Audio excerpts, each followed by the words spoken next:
నమస్తే welcome to Andhraprabha నేను విద్య attacks కు ప్లాన్ చేసిన పాక్ అంతకు ముందే బ్రహ్మోస్ మిసైళ్లను ప్రయోగించిన భారత్ ఆపరేషన్ సింధూర్ పై మరోసారి పాక్ ప్రధాని రియాక్షన్ భారత్ దాడులు నిజమేనని ఒప్పుకోలు రావల్పిండి సహా పలు ప్రాంతాల్లో తీవ్ర నష్టం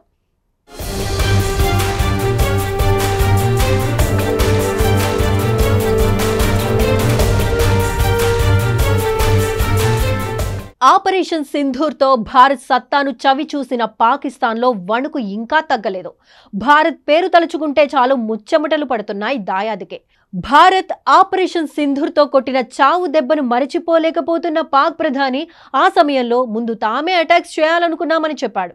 కానీ ఆలోపే భారత్ బ్రహ్మోస్ మిసైళ్లను ప్రయోగించిందని, ఆ దాడులతో పాక్కు తీవ్ర నష్టం వాటిల్లిందని వాపోవడం గమనార్హం. భారత్ దౌత్య వ్యూహంతో ఇప్పటికే అంతర్జాతీయంగా ఏకాకిగా మారిన పాకిస్తాన్కు టర్కీ, అజర్బైజాన్, ఇరాన్ దేశాలు మాత్రమే సపోర్టుగా నిలిచాయి. అయినప్పటికీ బుద్ధి మార్చుకొని పాక్ ప్రధాని షెహబాజ్ షరీఫ్ ఇండియాపై విషాన్ని చిమ్ముతూనే ఉన్నాడు. ఈ క్రమంలోనే ఆర్మీ చీఫ్ మునీర్ వెంటేసుకుని వెళ్లి మరీ అజర్బైజాన్లో ముసలి కన్నీరు కార్చాడు. చేతులు కాలాక ఆకులు పట్టుకున్నట్లు పెహల్గాం ఉగ్రదాడిపై ఇన్ని రోజుల తర్వాత స్పందించిన పాక్ ప్రధాని అప్పుడు అలా జరిగి ఉండాల్సింది కాదంటూ చెప్పడం విడ్డూరంగా ఉంది.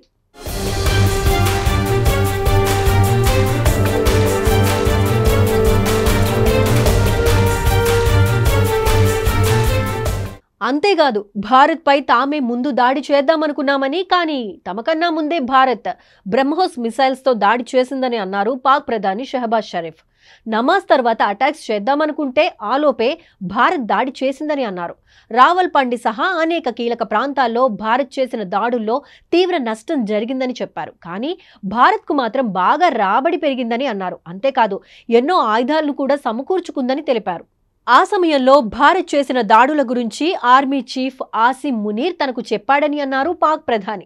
ఈ దాడుల వల్ల పాకిస్తాన్కు తీవ్ర నష్టం జరగడంతో పాటు ఇరు దేశాల మధ్య ఘర్షణను మరింత పెంచిందని చెప్పారు.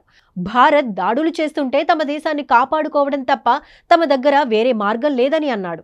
అయితే ఈ విధంగా పోరుకు దిగితే తమకే నష్టమని ఆర్మీ చీఫ్ చెప్పిన సలహా మేరకు కాల్పుల విరమణ ఒప్పందానికి ఒప్పుకున్నట్లు కలరింగ్ ఇచ్చాడు.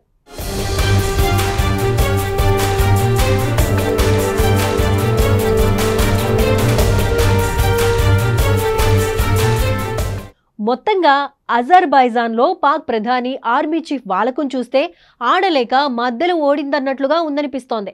ఇప్పటికీ మేకపోతు గాంభీర్యాన్ని ప్రదర్శిస్తూ ఎలాంటి సత్తా లేకున్నా ముందు తామే దాడి చేయాలనుకున్నామని చెప్పడం, గొడవలు ఎక్కువ కాకూడదని కాల్పుల విరమణకు అంగీకరించామని చెప్పడం హాస్యాస్పదంగా ఉంది. ఇక ఆర్థిక సంక్షోభంతో పీకల్లోతు కష్టాల్లో ఉండటంతో అందులోంచి బయటపడేందుకు విదేశాల బాట పట్టారు పాక్ ప్రధాని షెహబాజ్, అలాగే ఆర్మీ చీఫ్ మునీర్. ఆర్థిక సాయం కోసం పాకులాటతో పాటు భారత్పై విషాన్ని చిమ్మే ప్రయత్నం కూడా చేస్తున్నారు. అయితే భారత్ కొట్టిన దెబ్బతో వాళ్లలో భయం ఏ రేంజ్లో ఉందనేది పాక్ ప్రధాని మాటల్లో స్పష్టమైంది. దీంతో పేరులో తప్ప ఆయన తీరు షరీఫ్లా లేదనే చర్చ జోరందుకుంది.